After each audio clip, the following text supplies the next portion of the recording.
D'autres mesures phares qui vous semblent... Peut-être en mesure, mais plutôt en domaine d'intervention, bien sûr les transports, la rénovation. Alors nous on est profondément hostile au Grand Paris Express, dans le sens où ce n'est pas qu'on ne veut pas investir, mais aujourd'hui il faut être très très clair, on est en période de crise, nous n'avons pas les moyens. Et avant d'investir sur un projet absolument pharaonique, un projet de mégalomane, nous pensons qu'il faut d'abord rénover et améliorer l'existant. On a eu peur d'ailleurs de pas. Nous, on a tous pris le métro pour arriver une demi-heure en avance, parce que tout le monde sait que le RERB, on a tous eu des problèmes pour arriver à l'heure devant vous, quoi. Et ça, c'est un vrai problème pour les habitants de Seine-Saint-Denis, de ne pas savoir s'ils vont arriver à l'heure au travail, rentrer à l'heure chez eux, etc. Vous savez qu'on a aussi alors la région est renforcée dans ses compétences économiques. Avec la loi NOTRe, de nouvelle organisation territoriale, et on a une proposition encore une fois extrêmement concrète et qui est à mon sens une proposition qui nous démarque un peu de Barthelone et de Pécresse, c'est la mise en place d'une BPRI, une banque publique régionale d'investissement. On sait qu'aujourd'hui les banques sont de plus en plus frileuses à prêter et à aider les entreprises. Et bien nous voulons de manière très claire pouvoir aider ces entreprises, notamment les PME, les PMI, les artisans, les commerçants, parce que ce sont eux les véritables créateurs d'emplois dans notre pays, et partant du constat également que la banque publique d'investissement ne fonctionne pas comme elle devrait fonctionner, et bien si nous sommes élus à la majorité, à la présidence de la région, nous mettrons en place une banque publique régionale d'investissement. Et nous avons aussi une volonté qui est une volonté qui vaut pour ces élections régionales, qui va être pour les élections départementales et aussi pour les élections municipales, c'est, je dirais, de mettre fin au gaspillage. De mettre fin au gaspillage de l'argent public. Vous savez que le bon candidat Front National, c'est celui qui gère en bon père de famille.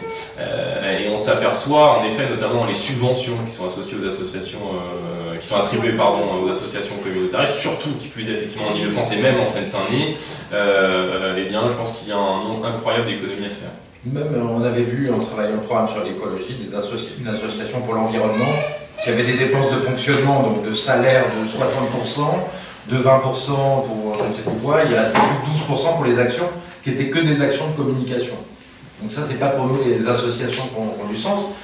Dire, si elles travaillent le fond, si elles apportent une valeur ajoutée, quelque chose d'utile, mais quand vous dépensez pratiquement tout dans les salaires et qu'il ne reste plus rien pour les actions, il y a un problème, quoi. Il y a un grand nombre effectivement d'agences régionales, qui sont des agences financées, subventionnées ou financées intégralement par la région de France, qui sont en fait des agences pour placer les copains.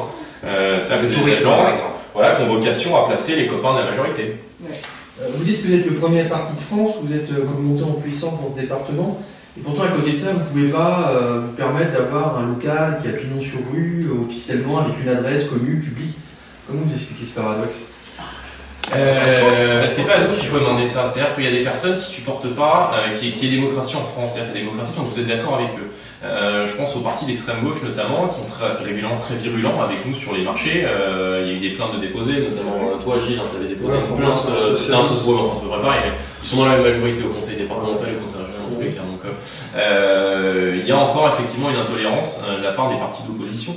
Et c'est quand même assez affligeant, en effet, vous le soulignez, je suis d'accord avec vous, qu'un parti qui fait 20% des voix à une élection ne puisse pas avoir pignon sur rue, ne puisse pas avoir sa propre vitrine.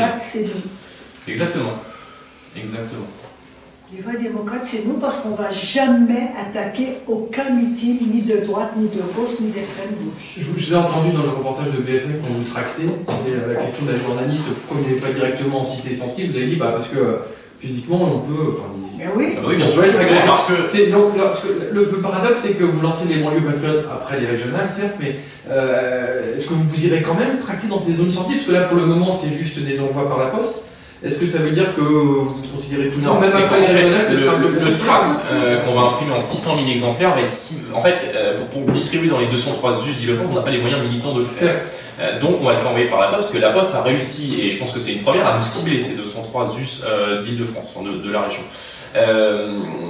Ce qui est vrai pour nous, c'est-à-dire sur le fait qu'on ne puisse pas les tracter dans les cités, c'est vrai pour les journalistes, c'est vrai pour la police, c'est vrai pour les pompiers, tous ces corps de métier qui n'entrent plus dans les cités parce qu'effectivement c'est le règne de la racaille et qu'en fait la plupart des us d'Île-de-France sont des parcs d'attraction pour les délinquants en fait. Et je dirais la priorité des banlieues patriotes, ce sera aussi de réinstaurer la République et de réinstaurer l'ordre dans ces quartiers.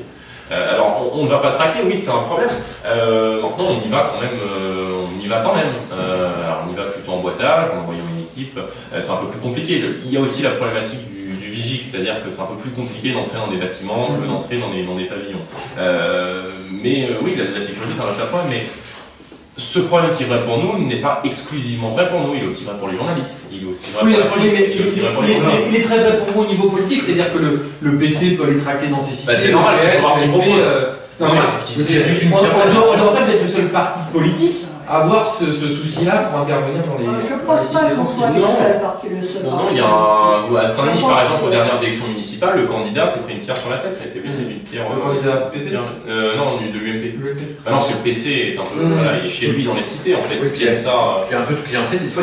Il y a surtout beaucoup de clientélisme en fait. Ils vont voir leur clientèle. C'est des commerciaux en fait. Ils payent.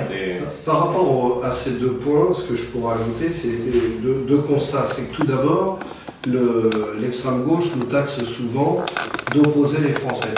Et nous, dans notre démarche, on n'est pas là pour opposer les Français, donc il n'y a pas de raison d'aller dans certaines cités en quelque sorte provoquer. Il y a même certains marchés où on ne va pas. Moi, je vois pendant ma campagne à Clichy-sous-Bois, Livry-Gargan, la dernière campagne, je suis allé sur le marché, je suis arrivé avec mes collaborateurs, mes collègues.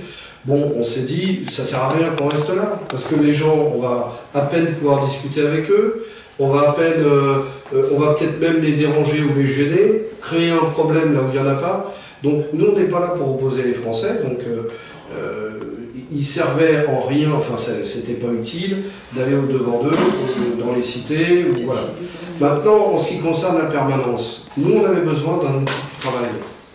Donc dans l'idée de cette permanence départementale, c'est pas qu'on n'a pas pignon sur rue, mais pourquoi aller mettre des enseignes Front National pour, encore une fois, opposer des gens, faire qu'il y ait de la casse, des problèmes. Ici on a un voisinage, ils savent qui on est, il n'y a aucun problème, il y a des gens qui sont d'origine et d'idées différentes, et bien c'est la vie, on se côtoie, on partage un espace collectif, et tout se passe bien. Donc ici c'est un outil de travail. Maintenant, demain, en campagne, il n'est pas interdit de penser qu'on puisse avoir des permanences électorales qui auront pignon sur rue et qui, comme d'autres permanences, se feront peut-être casser. Voilà. Mais ça, c'est pas la permanence électorale, c'est la permanence départementale. Et on a besoin d'y être en sérénité. Vous voyez, c'est un quartier. Si je peux me permettre.